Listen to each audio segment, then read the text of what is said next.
some of the questions I had to answer for myself this last week. Why are you doing what you're doing? Is it because you always have done it? Or you've done it for so long, you feel like you have to do it, even though the energy, the passion, and the commitment really isn't there. I'm not willing to give 100% when I show up doing these things. One of those things was the stupidest thing that I've been doing, and it has to do with a chore in my house. I've been begrudgingly doing this chore, even though I have 8 people living with me. Any of the 7 other folks can actually y'all can take care of it. But I've been doing it. And I've been doing it, and I finally said something because I was sick. I actually texted it because I couldn't talk. I said, look, I can't. I don't have the energy for this. Can one of you do it? And I said, I've been doing this for so long, and I'm really tired of doing it. I'm not getting any joy out of it. And one of you could do it in half the time that I do it. And 2 of the people in my household texted back and both volunteered and said, oh, I would love to do that. I just thought because you always do it, that you like doing it. Part of it was me not voicing what I didn't want to do anymore. It's taking ownership of something that I didn't need to be taking ownership of, and then getting resentful because I didn't communicate it. So I just offloaded this whole chore to people in my house who are more than happy to do it because they like doing it. I'm like, you're weird. Good for you.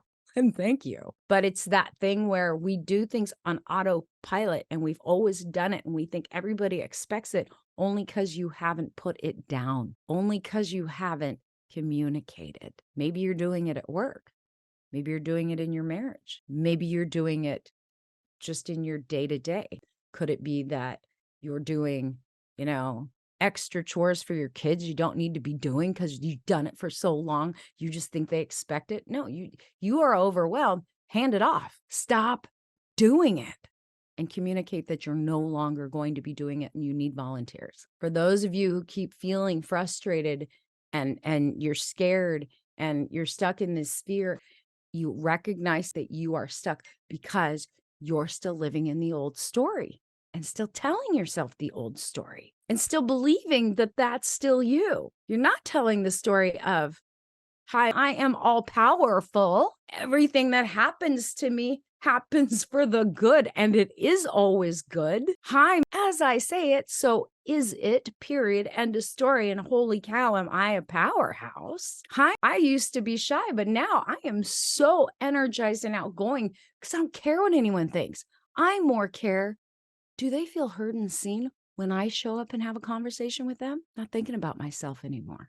Because that's the other part. Reason we get locked into our story, our fear, I'm not going to move out and I'm worried about judgment. I'm worried about what people are thinking. Guess what? It's all selfish focused, not service focused. It's not love focused. How am I showing up for the other? Not what am I getting out of it? How am I showing up for the other? How am I showing up to make them feel heard and seen? Not how come nobody ever listens to me? Am I listening? Do they feel heard and seen? Be interested instead of trying to get people to be interested in what you're doing, what you're saying, how you look, wanting to be interesting.